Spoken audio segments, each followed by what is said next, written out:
Bonjour, merci de nous rejoindre pour cette méditation conduite par le CEL Projet. Nous sommes heureux de pouvoir partager avec vous notre enthousiasme et nos motivations. Nous sommes en effet convaincus que l'engagement pour la justice sociale fait partie intégrante de l'éthique chrétienne, d'une éthique chrétienne équilibrée. Pourtant, parler de justice sociale, d'aide aux pauvres dans un milieu évangélique, cela n'est pas si courant que cela. Si le mouvement évangélique a naturellement et historiquement une grande sympathie pour les plus pauvres, lier notre spiritualité à la façon dont nous nous conduisons dans ce domaine, dont nous agissons dans ce domaine, cela ne semble pas évident. Nous avons tendance à considérer que notre fidélité à Dieu se mesure à d'autres endroits. Notre regard est attiré sur d'autres endroits. L'évangélisation, l'éthique familiale, l'engagement au sein de l'Église locale sont des thèmes appréciés de nos milieux, et loin de moi d'aller dire que cela n'a pas de lien avec notre spiritualité. Mais pourquoi ne parlons-nous pas de justice sociale également ? Dans ce cadre, le prophète Jérémie est très apprécié par les chrétiens piétistes que nous sommes. Il est l'exemple même du fidèle persécuté à cause de sa foi, du fidèle qui tient ferme malgré la douleur et les difficultés.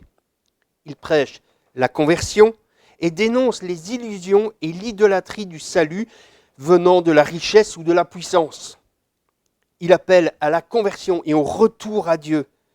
Il annonce même la nouvelle alliance, une alliance où la loi de Dieu sera gravée dans le cœur de chacun. Bref, Jérémie entre parfaitement en résonance avec notre époque par son côté interpellant et individualiste, mais aussi avec la philosophie évangélique qui lie foi et vie, conviction et action. Et il plaît à cause de cela, Jérémie. C'est certainement mon prophète préféré car il m'apparaît très humain, proche de moi dans ses réactions, dans son ressenti. Et le livre des Lamentations de Jérémie est celui sur lequel je reviens régulièrement. Mais ce que je vous invite à découvrir aujourd'hui, c'est un aspect trop souvent ignoré de ce grand prophète. Ce prophète de l'intériorité, comme le surnomme le professeur Alain Nisus, est aussi un ardent défenseur de la justice sociale. Comme le sont d'ailleurs les réformateurs et tous les grands revivalistes après lui. Et cela est appelé à avoir un impact sur notre perception des conséquences de notre vie avec Jésus-Christ. Nous allons donc lire un passage issu du livre de Jérémie au chapitre 22 comme base de notre réflexion.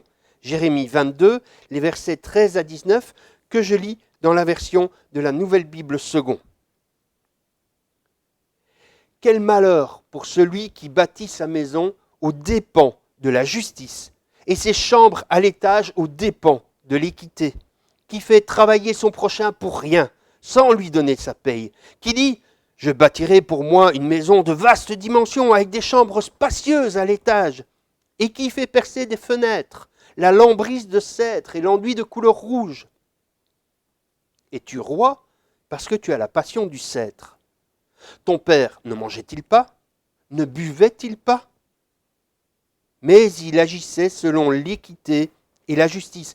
Alors tout allait bien pour lui. Il jugeait la cause du pauvre et du déshérité. Alors tout allait bien. N'est-ce pas cela, me connaître, déclaration du Seigneur ?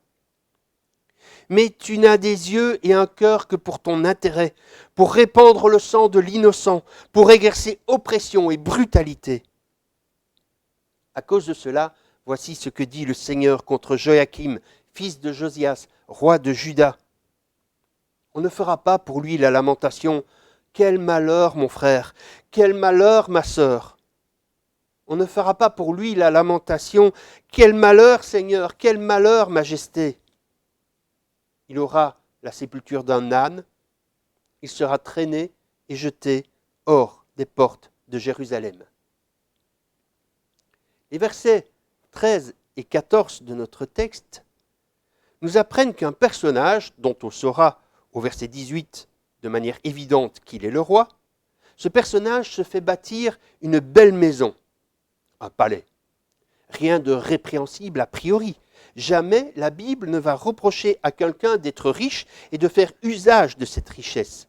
Cela est plutôt même vu comme une bénédiction de Dieu, particulièrement dans l'Ancien Testament. Pourtant, Jérémie fait des reproches très précis au roi. Cette construction est entreprise aux dépens de la justice et du droit. Le deuxième livre des rois, au chapitre 22, nous apprend en effet que ces travaux sont menés alors que le roi vient d'imposer une lourde taxation à son peuple pour payer un tribut à l'Égypte.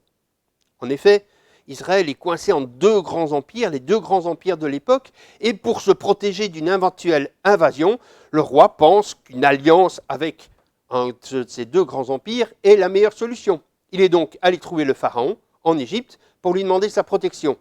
Et le pharaon a évidemment négocié cette protection. Il n'avait rien à gagner à risquer d'entrer en guerre parce qu'Israël se faisait attaquer. Donc il a demandé un tribut. Tribut très important qu'il a fallu payer. Et quand on doit payer un tribut très important, à l'époque de Joachim comme aujourd'hui, qu'est-ce qu'on fait? On augmente les taxes. Donc le pays a été lourdement taxé, les caisses sont vides, on a tout donné à l'Égypte. Et aujourd'hui, le roi prétend que pour pouvoir jouer son rôle dans cette alliance, il faut lui construire un palais. Un palais pour lequel il n'y a plus de sous. Donc, le peuple, après avoir payé un lourd tribut, va devoir travailler gratuitement à la construction de ce palais. Et c'est là que le prophète Jérémie intervient en reprochant au roi de bafouer le droit et la justice, ce qui équivaut à démontrer, selon le prophète toujours, que ce roi ne connaît pas Dieu, et ce pour deux raisons. L'attitude du roi ne respecte pas l'équité et la justice, mishpat et tzedaka en hébreu. Ces deux termes sont régulièrement associés dans la Bible. Ils traduisent l'idée d'une action juste, d'une action conforme à la norme, à ce qui doit être, à ce qui était prévu à la création. Ainsi, un juif pouvait parler de la tzedaka, de la justice, de sa pomme. Une pomme est juste si elle a le goût, la forme et la couleur attendue d'une pomme. Si elle est mauve fluorescente avec un petit verre clignotant qui vous dit coucou, elle n'est pas juste. Il en va de même pour l'homme créé à l'image de Dieu et pour son action. L'homme est juste s'il répond à ce pourquoi il a été créé. Ces termes décrivent donc la rectitude du comportement, la droiture, l'équité. Et ils le font dans une réalité concrète. L'exemple en est donné dans notre texte par Josias, le père du roi Joachim, le roi précédent, qui agissait selon le droit et la justice. Au verset 16, il nous est dit que Josias jugeait le pauvre et l'humilié, ce qui signifie qu'il défendait leur cause, qu'il faisait valoir leurs droits, qu'il leur rendait justice. Le roi juste, le roi qui règne avec Mishpat et Tzedaka, à l'image du Messie à venir, ce roi-là ne bafoue pas le droit des pauvres. Nous avons ici une construction hébraïque tout à fait classique où la même idée est reprise deux fois en termes différents mais synonymiques. Jérémie fait ici clairement ressortir que agir selon l'équité et la justice, c'est défendre la cause du pauvre et du déshérité. Et deux termes sont ici utilisés pour parler du pauvre. Ani et Eveion. Il signifie le pauvre, le nécessité, l'humilié, l'opprimé, celui qui est dans la détresse, le démuni au niveau matériel et spirituel. Il est à noter que lorsque Jérémie prend Josias comme exemple, il mentionne que ce roi mangeait et buvait. Et il mangeait et buvait comme un roi. Pour agir selon la justice et l'équité, Josias n'est pas devenu un ascète. Il ne s'est pas privé de tout, mais il n'a pas oublié le pauvre. Il a agi en sa faveur. Il n'a pas versé dans l'excès.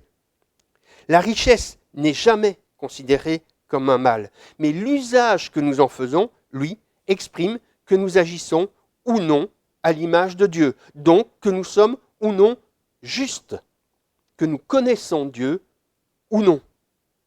C'est pourquoi, au verset 16, en parlant de Josias qui agissait selon l'équité et la justice, qui respectait et défendait le pauvre et le déshérité, le prophète dit « Astov ». C'est une expression difficilement traduisible.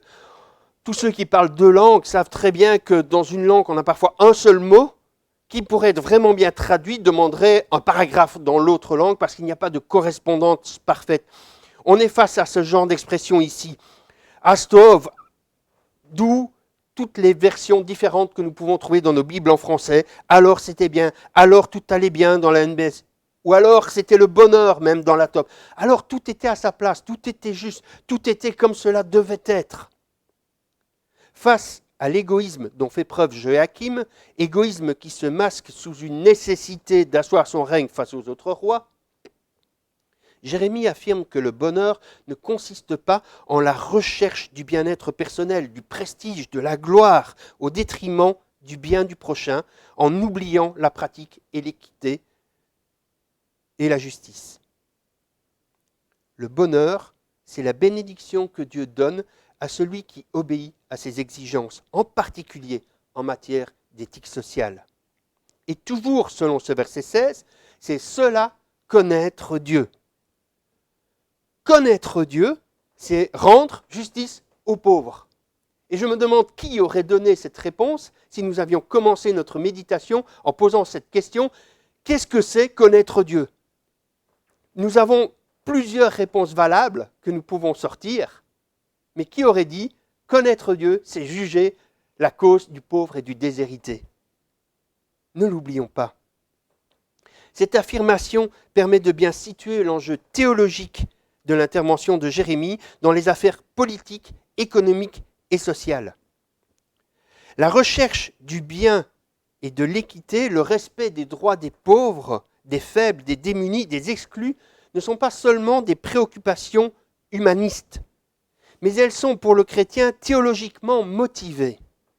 Autrement dit, nous ne devons pas nous en préoccuper simplement parce que nous faisons partie de la grande famille humaine, mais aussi, peut-être même avant tout, parce que nous sommes chrétiens.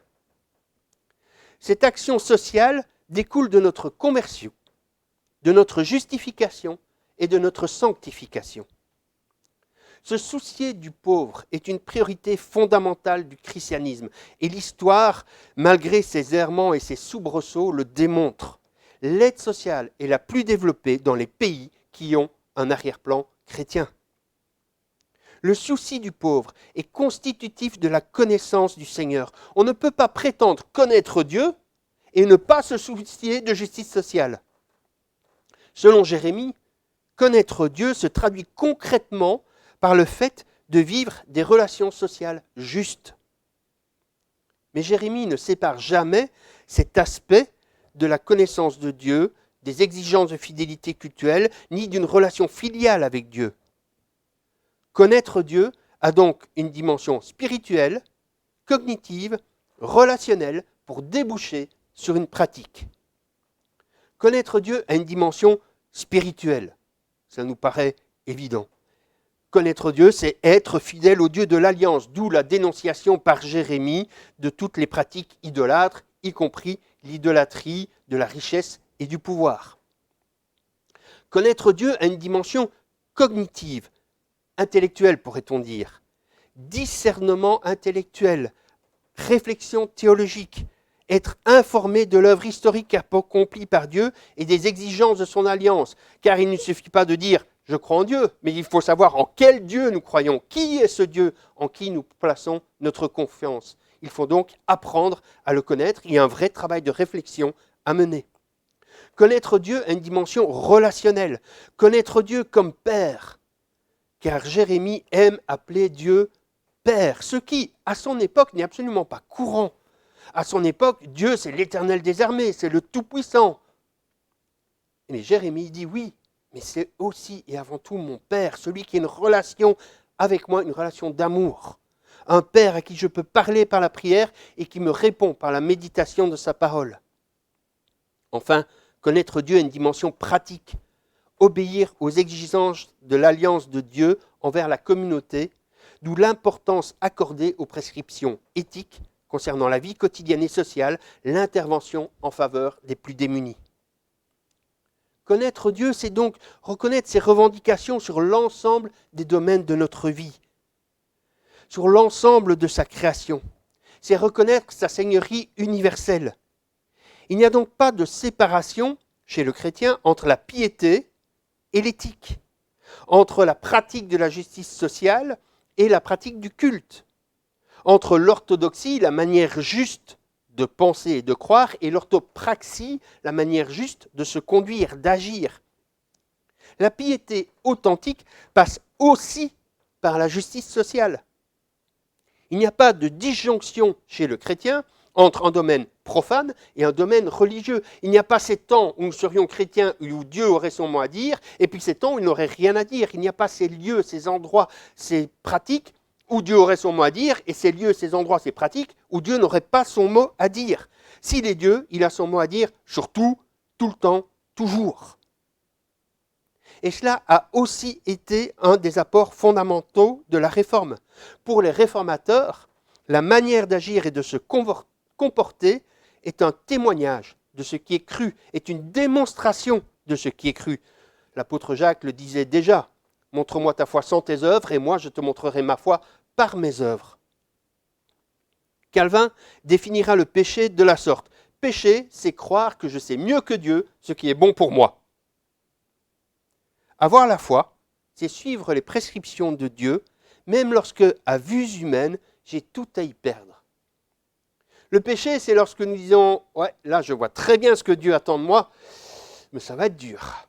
Mais je vais peut-être souffrir. Alors, il y a mieux, j'ai un autre choix. Ça, c'est mieux pour moi. » La foi, c'est dire « Dieu attend ça de moi. C'est clair, c'est évident dans sa parole. Alors, c'est là que je vais, quel qu'en soit le prix à payer, parce que j'ai confiance en Dieu. » Le fondement de la justice sociale se trouve donc pour le chrétien dans le caractère même de Dieu qui agit sur terre avec mishpat et tzedaka, avec équité et justice. Et puisque ce fondement est en Dieu, il est inébranlable. Il ne variera pas en fonction des époques, de la situation, des politiques ou de quoi que ce soit d'autre. Dieu nous demande d'être ses enfants, de tendre à lui ressembler, que l'on puisse dire de nous, tel père, tel fils, telle fille. En pratiquant le droit et la justice, en faisant triompher la cause de l'humilié et du pauvre, à l'image de Josias, le chrétien démontre qu'il connaît Dieu. Voilà, nous pourrions nous arrêter là pour cette méditation et nous dire que nous avons écouté une chouette méditation où un prophète remet à sa place un roi assez riche du passé, et ça nous convient. Tout le monde aime quelque part bien moucher celui qui est plus puissant, plus riche, plus grand que lui et qui ne se comporte pas toujours de manière adéquate. Mais ce serait une erreur de s'arrêter là. Parce que ce texte nous concerne tous, ici et maintenant. Car celui qui pense n'être ni roi ni riche, celui qui pense que l'interpellation de Jérémie ne le concerne pas, doit se souvenir que l'apôtre Pierre dit des chrétiens que nous sommes une nation de rois. Cela ne veut pas dire que vous devez sortir de chez vous pour voir sur quelle région, sur quel quartier vous êtes appelé à régner, mais cela veut dire que le rôle du roi dans l'Ancien Testament est aujourd'hui le nôtre. Ce que le roi devait représenter dans l'Ancien Testament, c'est à nous de le représenter aujourd'hui. Or, quel était le rôle du roi ? Être le représentant de la justice, de l'équité de Dieu sur terre. C'était son rôle à côté du prophète et du prêtre qui en avait d'autres. Donc si nous sommes une nation de rois, aujourd'hui les représentants de la justice et de l'équité de Dieu sur terre, c'est nous. Nous avons les mêmes devoirs que Josias ou Joachim. C'est pour ça que l'apôtre Pierre dit que nous sommes une nation de rois. Quant au revenu par habitant, au revenu moyen par habitant, chez nous, il est assez élevé. Et oui, nous en sommes étonnés chaque fois que nous le regardons. Bien sûr, il s'agit d'une moyenne, et non de ce que vous ou moi avons sur notre compte chaque mois. Mais pour ce qui est de ce revenu moyen par habitant, la Belgique est classée 17e au niveau mondial sur une liste de 175 pays au monde. Nous faisons donc partie des 2% les plus riches de la population mondiale, même si nous avons du mal à y croire. Cela laisse beaucoup de pauvres derrière nous quand on sait que dès les environs de la 50e place de ce classement, le revenu moyen par habitant est inférieur à notre revenu d'insertion sociale, qui est la plus petite allocation à laquelle vous ayez droit en Belgique, même quand vous avez perdu tous les autres droits, même quand vous êtes à la rue. Mais comment faire concrètement aujourd'hui pour pratiquer l'équité et la justice? Je suis là pour vous proposer une piste d'action claire en parlant de l'association C'est le projet. Je ne doute pas que plusieurs parmi vous qui regardent cette vidéo avaient déjà entendu parler de C'est le projet. Mais je suis aussi certain que vous allez découvrir des choses au sujet de cette ASBL chrétienne humanitaire que je suis très heureux de présenter devant vous. Le C'est le projet est donc une ASBL fondée en Belgique en 1988. C'est une association chrétienne qui lutte contre l'extrême pauvreté avec la particularité de le faire avec des partenaires locaux chrétiens. Nous n'envoyons personne dans les pays, mais nous travaillons avec des associations chrétiennes locales qui nous proposent des projets que nous validons et que nous soutenons. Cela permet d'éviter toutes les difficultés d'apprentissage de la langue, d'apprentissage de la culture et d'être immédiatement efficace. Une association qui lutte contre l'extrême pauvreté, historiquement à travers 4 pays principaux très pauvres. Le Burundi, je vous avais dit tout à l'heure qu'il y a 175 pays classés dans le classement du revenu moyen par habitant, eh bien le Burundi est dernier. Et on parle de revenu moyen brut ici. Quand vous voyez un revenu moyen brut à 20 € par mois, légèrement en dessous, et que quand vous allez à la capitale Bujumbura, vous pouvez voir des gros 4x4 que vous n'avez peut-être jamais vus ici et de belles villas, vous imaginez que, puisque c'est une moyenne, certains ne peuvent même que rêver des 20 € moyens bruts. Madagascar, 171e, le Burkina Faso, 163e, et l'Inde, 135e, et nous sommes en train d'ajouter en partenaires privilégiés actuellement la Côte d'Ivoire et le Togo. Nous avons 4 domaines d'action, les projets de développement, le parrainage d'enfants démunis, le soutien alimentaire aux enfants vulnérables et le secours d'urgence dans les situations de catastrophe. Commençons par le secours d'urgence qui est probablement le plus évident à saisir. Notre idée, notre volonté, c'est de faire le bien, mais de bien le faire. Nous sommes donc sur une plateforme avec plus de 20 organisations chrétiennes semblables à la nôtre, qui chacune ont des partenaires locaux dans divers pays. Lorsqu'une catastrophe surgit, sur la plateforme, nous nous renseignons pour savoir qui a des partenaires dans le pays où a eu lieu la catastrophe, si ce partenaire fait quelque chose, et si ce partenaire agit, eh bien ensemble nous récoltons chacun via nos donateurs des fonds pour envoyer à ce partenaire-là. C'est ce qui s'est passé notamment dernièrement avec l'explosion dans le port de Beyrouth, où nous avons eu des contacts avec un partenaire, Tahadi, qui est sur Beyrouth, qui travaille sur Beyrouth, et ensemble nous avons récolté des fonds pour agir vis-à-vis de cette population défavorisée. C'est très efficace, car les gens sont déjà sur place, toute la structure est déjà sur place. Ils savent ce dont a besoin la population, ils savent comment intervenir, ils sont culturellement intégrés, il n'y a pas besoin d'affréter un avion, il y a juste besoin d'envoyer des fonds pour leur permettre d'agir. Donc très souvent, nous sommes les premiers à agir via ce système, et en plus, à moindre frais. Les projets de développement. Je le disais, faire le bien, mais bien le faire. Parfois, on peut vouloir aider une population et finalement faire pire que bien en mettant en place des dynamiques qui ne correspondent pas à la situation de cette population. Nous soutenons donc des partenaires locaux chrétiens qui sont à l'initiative des projets, qui nous proposent les projets et qui sont responsables de la mise en œuvre de ces projets au sein de leur communauté. Et donc, nous pouvons recevoir des propositions pour des projets très divers. Nous ne sommes pas spécialisés dans un seul domaine. Ce qui va se passer, c'est que notre responsable projet va analyser la demande, va demander des confirmations, des informations aux partenaires, va analyser les choses et comment on compte les réaliser. Et nous allons d'abord valider un projet de maximum 5 000 € pour tester la fiabilité de ce partenaire s'il est nouveau. Si le projet se réalise bien, si les rapports sont bons, si l'impact est évident, alors nous continuerons à travailler avec ce partenaire qui va être accompagné tout au long de la réalisation du projet, depuis la réflexion, l'élaboration du budget, la mise en œuvre, sa faisabilité, son impact, etc. Nous allons accompagner le partenaire de A à Z pour être certain que ce projet est efficace et a un impact. Ces projets de développement, nous les avons rassemblés dans 4 grands secteurs: grain de sel santé, grain de sel éducation, grain de sel eau et grain de sel agronomie. Ça vous permet, à vous, donateurs, de nous soutenir sur un projet sans d'abord avoir une somme et un projet défini. Par exemple, grain de sel eau, ce sont essentiellement des forages de puits. Un puits peut coûter entre 6 000 et 13 000 euros suivant le lieu, le travail, etc.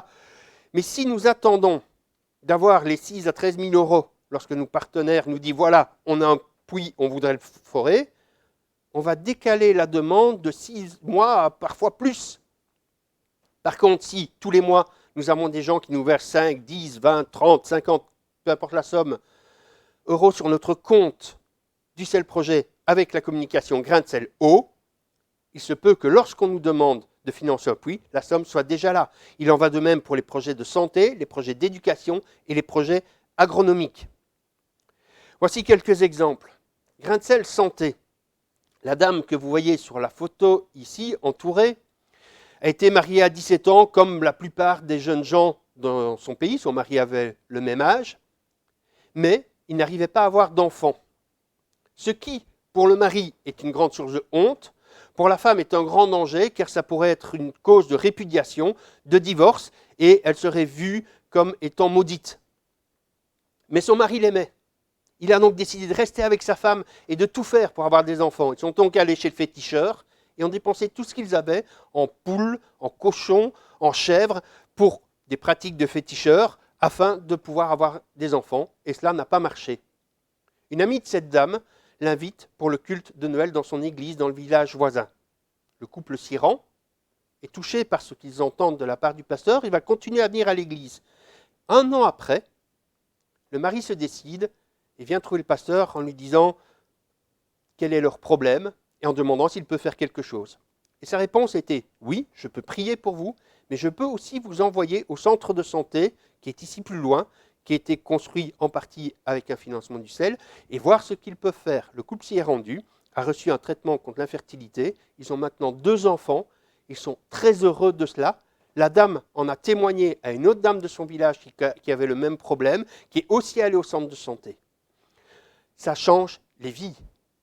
Un couple qui se sentait mis à part dans la société, les voilà totalement intégrés. Grain de sel éducation. Alors quand on parle d'éducation, on pense à des enfants, des écoliers. Le monsieur que vous voyez là sur la photo n'a pas vraiment la tête d'un monsieur qui est tombé de la dernière pluie. Il a plus de 50 ans. Il vient de suivre des cours d'alphabétisation au village Imuira, au Burundi.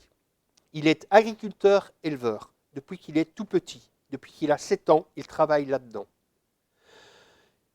Il fait le discours ici de remise des diplômes après les cours d'alphabétisation. Son témoignage a été le suivant. Depuis mes 7 ans, je suis agriculteur-éleveur. Depuis mes 7 ans, j'arrive à peine à survivre et à faire survivre ma famille. Au cours d'alphabétisation, j'ai appris à lire du Victor Hugo, de l'Émile Zola et du Maupassant. Non, pas du tout, bien sûr, je ris. Non, le cours d'alphabétisation s'est fait sur des manuels d'agriculture, d'élevage. Et donc, en apprenant à lire, il a amélioré ses techniques. Il a amélioré aussi sa manière de traiter avec ceux à qui il revend sa production. Et de ce fait, disait-il, cette année, pour la première fois de ma vie, je fais du bénéfice. Donc mon souhait est que tout le Burundi soit alphabétisé. Voilà aussi une manière de changer radicalement la vie de certaines personnes pour une fortune, 100 euros. C'est le coût de la formation en alphabétisation d'un adulte. Grain de sel, éducation. Grain de sel, agronomie. Ici, vous avez un chef de village qui est très fier de se présenter devant ses plantations parce qu'il avait envisagé de déménager tout le village. Cela faisait 10 ans que les terres les plus proches du village n'étaient plus cultivées, 6 ans que les terres les plus éloignées n'étaient plus cultivées, et les terres qu'il cultivait à ce moment-là, d'après lui, en avaient encore pour 1 ou 2 ans. Avec une étude sur la situation, nous avons pu comprendre qu'en fait, il y avait des techniques ancestrales qui avaient été oubliées et qui n'étaient plus pratiquées. L'eau érodait la bonne terre, l'enlevait, et donc on ne savait plus cultiver. On a remis en pratique la pratique de cordons pierreux qui retiennent la bonne terre, la pratique du fumage, et aujourd'hui, il remet en culture les terres qui n'avaient plus été cultivées depuis 10 ans. Les chefs des villages voisins viennent le voir et disent « On ne comprend pas, notre maïs est à cette hauteur-là et le tien, il est là. Comment tu fais ?» Ça a changé la vie d'un village complètement. Ils ont besoin de manger, c'est un besoin primaire. Voilà pourquoi notre grain de sel agro est vraiment important. Grain de sel eau, faut-il encore dire qu'il y a 2 milliards de personnes qui n'ont pas accès à l'eau potable, à une eau salubre, à une eau qui ne soit pas infectée, qu'il y a 360 000 enfants qui meurent chaque année à cause d'une eau impropre, que ces hommes ont soif d'une eau propre. Mais ce n'est pas que cela. Une eau propre, un puits au milieu du village, c'est aussi de l'eau à disposition immédiatement, au lieu de faire plusieurs heures de marche pour aller chercher une eau croupie, une eau sale, et devoir la ramener. Donc, les mamans ne doivent plus aller chercher l'eau pour la ramener, donc elles ont du temps pour travailler au champ, ou travailler dans la couture, dans la broderie, ou dans quelle que soit leur activité. Les enfants ne doivent plus aller chercher l'eau, donc ils peuvent aller à l'école. Comme l'eau est pure, puisqu'il y a un filtre, eh bien, les enfants sont moins souvent malades, donc il y a moins de dépenses de santé, donc ils vont plus à l'école, et donc c'est tout le village qui, d'un coup, va beaucoup mieux. Nous travaillons avec des partenaires fiables, qui sont des experts dans le forage de puits, et qui viennent inspecter les puits régulièrement pour s'assurer que tout fonctionne bien, qu'on n'a pas été récupérer des pièces qu'il ne faudrait pas récupérer, que le village gère bien le puits. Parce que c'est aussi une de nos volontés, responsabiliser ceux qui sont bénéfices de nos interventions. Le puits est le leur, c'est à eux à l'entretenir et on va vérifier que l'entretien se fait régulièrement. Alors, des projets de développement, on en a plusieurs. On va penser donc au forage de puits, au centre de santé, au développement agricole, mais pas que. Je vous invite à regarder cette vidéo qui suit et vous verrez que quand on parle développement, on est parfois très surpris de voir ce que ça peut donner.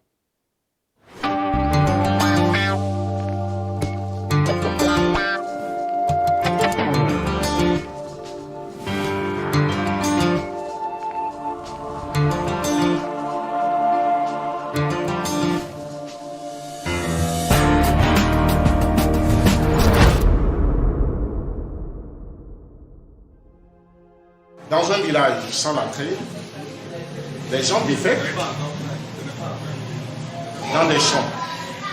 Les gens défèquent dans la brousse. Alors quand il pleut, l'eau de ruissellement ramasse tous ces déchets et les entasse dans une rivière que les gens utilisent. Et là, nous savons que dans des endroits humides, les microbes se développent vite. Quand on défait qu'il n'y a pas de latrine, les mouches peuvent aller se poser et venir infecter la nourriture. Et pour ça, il y a le projet de l'AFNE. Quand les enfants vont, ils sortent, ils lavent les mains.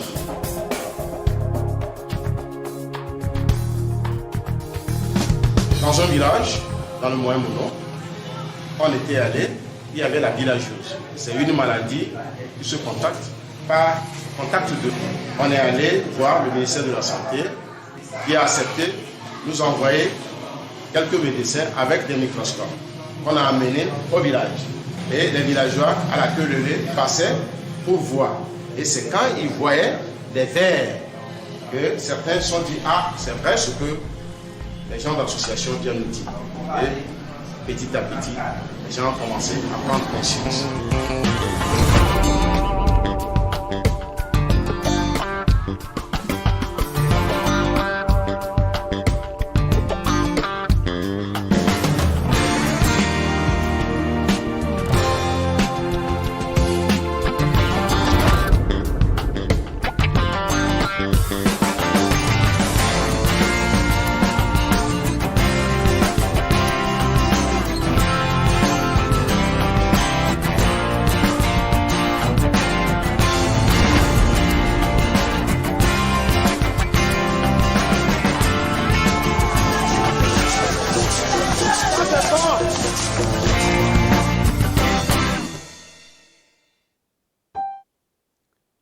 je n'ai pas toujours le luxe qui est le nôtre de pouvoir simplement disposer de toilettes. Je pense que la prochaine fois que vous y rendrez plus de la même manière. Le soutien alimentaire fait aussi partie de nos grands projets. Le soutien alimentaire, c'est intervenir en faveur de cette enfance qui a faim. En Afrique subsaharienne, 23 millions d'enfants ont faim lorsqu'ils sont à l'école. Certains tombent endormis sur leur banc parce qu'ils n'ont pas mangé. 31% des enfants de moins de 5 ans souffrent d'un retard de croissance. Un enfant sur 6 souffre d'insuffisance pondérale. Alors ce sont des chiffres qui, moi, souvent ne me parlent pas. Comme quand on me parle des milliards de dettes de la Belgique, je ne sais pas ce que ça veut dire. Par contre, si on me dit que 1, 2, 3, un mort. 1, 2, 3, un mort. Toutes les 3 secondes, un enfant meurt à cause de cela. Ça, c'est parlant, parce que si toutes les 3 secondes, l'un d'entre nous était mort, je ne sais pas qui resterait devant son écran pour regarder cette vidéo. Les tickets repas, c'est une alimentation saine pour une bonne scolarité. Les enfants qui vont à l'école reçoivent gratuitement un repas équilibré. Ça permet de les nourrir, ça permet de les faire venir à l'école, ça permet de soulager la charge des parents qui n'ont plus à se soucier de devoir nourrir cet enfant-là, qui est éduqué et qui donc va pouvoir se développer de manière harmonieuse. C'est vraiment un cercle vertueux. C'est bien plus même qu'un simple repas, puisque avec les tickets repas, vous assurez un repas par jour pour les enfants, l'éducation nutritionnelle et sanitaire des parents, mais aussi du travail pour les parents que nous responsabilisons, que nous impliquons dans ces cantines, parfois avec des potagers qu'ils cultivent à côté, donc la majorité des produits va pour la cantine, ou bien en préparant les repas, en se chargeant de la vaisselle, etc.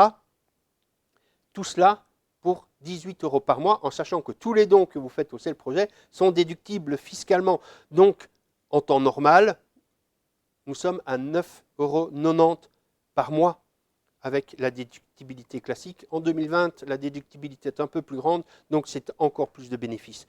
Nous avons 7 cantines scolaires à travers le monde qui touchent 1 millier d'enfants, un peu plus même, au Burkina, à Madagascar et au Burundi principalement.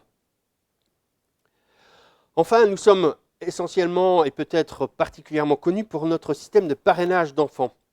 Le parrainage d'enfants, c'est une somme versée chaque mois par le parrain qui permet à l'enfant d'avoir accès à l'école, tous ses frais scolaires sont payés, sont pris en charge, d'avoir un suivi alimentaire, il mange chaque jour, il reçoit au minimum un repas complet équilibré chaque jour, de bénéficier des soins médicaux, de bénéficier d'un encadrement en vue de l'aider à sortir de la misère et à se bâtir un avenir. Tout le monde n'est pas fait pour une réussite scolaire et dans la plupart de nos centres de parrainage, on propose des formations professionnelles, un accompagnement pour permettre aux enfants d'avoir une activité qui leur permette de survivre et aussi leur faire découvrir l'amour de Dieu. Notre particularité, c'est que vous ne parrainez pas un centre, vous parrainez cet enfant-là dans ce centre-là. Vous pouvez lui écrire, il va vous écrire. Vous pouvez lui envoyer des cadeaux pour son anniversaire, pour les différentes fêtes. Vous pouvez prier pour lui, puisque chaque année, vous recevrez un rapport qui vous indiquera quelle est sa situation scolaire, quelle est sa situation familiale, comment il évolue. Et même, vous pouvez éventuellement lui rendre visite. C'est ce que j'ai eu le privilège de pouvoir faire lors de mon voyage à Madagascar, rencontrer ma filleule, et je vous assure que ça change la vie de voir dans quelle situation ils vivent, quelle est leur pauvreté, mais aussi quelle est leur joie, quelle est leur générosité, parce qu'une des premières choses que la maman de ma filleule m'a dit, c'est tous les jours, je prie pour vous. Alors qu'on s'attendrait à ce que ça fonctionne dans l'autre sens. Mais oui, il y a une vraie relation qui peut se construire. Tout cela pour 30 € par mois, une fois de plus déductible fiscalement. Avec 30 €, vous assurez donc les frais de scolarité, les soins de santé, les repas, le club, le suivi social. Et avec 37 €, 7 € de plus, vous financez des programmes collectifs, c'est-à-dire des sources de développement qui vont être au bénéfice de tous les filleuls de ce centre-là. Cela peut être un camp d'été pour les enfants, la rénovation d'une classe ou d'autres choses de ce genre. Toujours dans la même optique, notre travail. Nous voulons donner un avenir à espérer à ces enfants. Qu'a fait le Christ pour nous? Nous qui n'étions rien, une poussière sur une poussière dans l'univers, Dieu a dit, tu as tellement d'importance pour moi. que je peux venir sur terre, que je peux m'incarner, que je peux mourir pour toi. À notre échelle, nous pouvons proposer à ces enfants la même chose.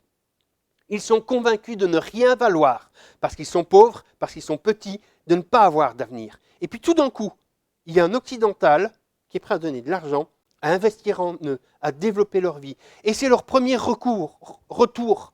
Oui, mais j'ai de la valeur alors. Je suis quelqu'un, j'ai le droit d'exister. Oui, j'ai un avenir. C'est le premier retour de ces enfants dans leur merci pour notre investissement dans le parrainage. Alors, est-ce que ça marche, le parrainage? Vous allez le découvrir dans la vidéo qui suit, les chiffres qui ont été publiés par une université indépendante qui a voulu voir si des systèmes de parrainage comme le nôtre portaient des fruits et changeaient vraiment la vie des enfants.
Parrainer un enfant, c'est donc changer le monde, un enfant à la fois, une famille à la fois.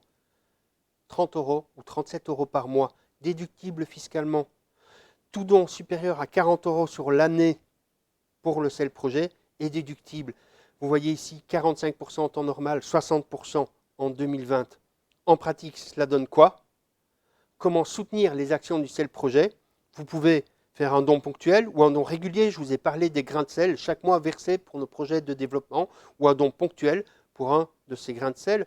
Un don général qui peut simplement être fait à l'ASBL et qui ira au projet le plus urgent, le plus nécessaire, ou un don désigné parce que vous voulez travailler au niveau de l'éducation, de la santé ou un de nos autres projets.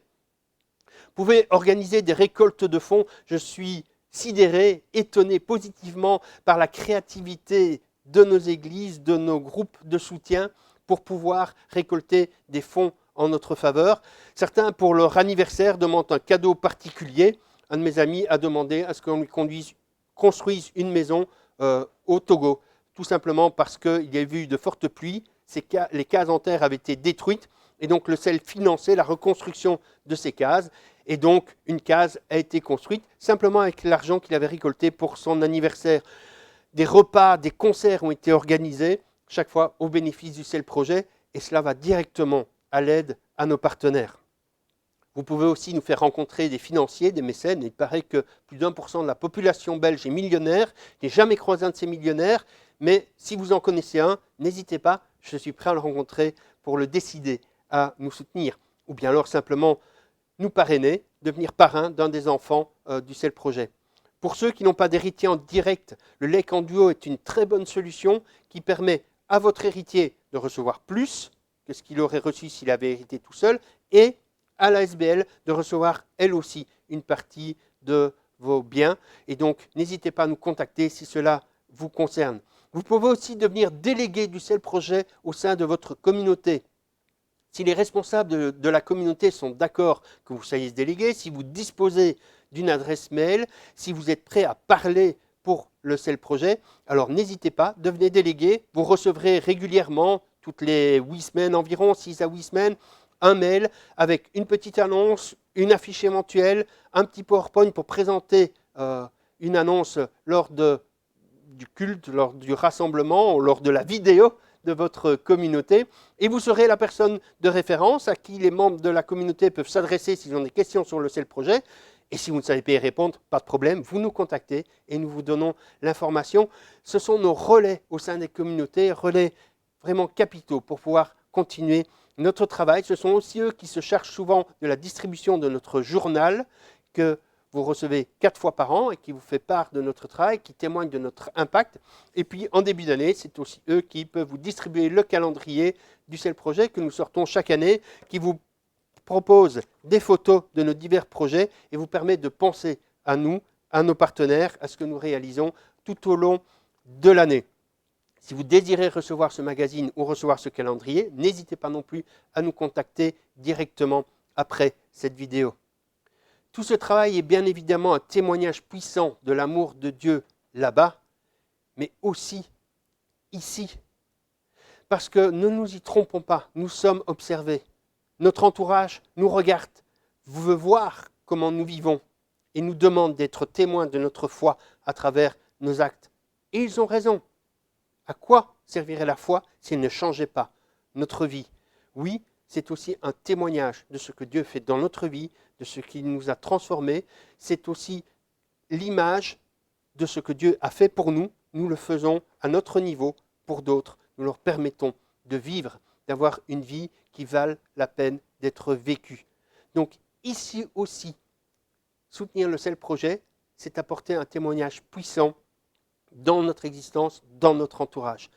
Je vous remercie vraiment d'avoir pris le temps de nous écouter, d'avoir pris le temps de partager cette méditation avec nous. Je vous invite à visiter notre site www.celprojet.be ou de nous adresser un mail pour avoir plus d'informations, info@celprojet.be ou de nous téléphoner. Vous trouverez facilement les coordonnées sur notre site. N'hésitez pas à prendre contact avec nous si vous voulez aller plus loin. Merci pour votre attention.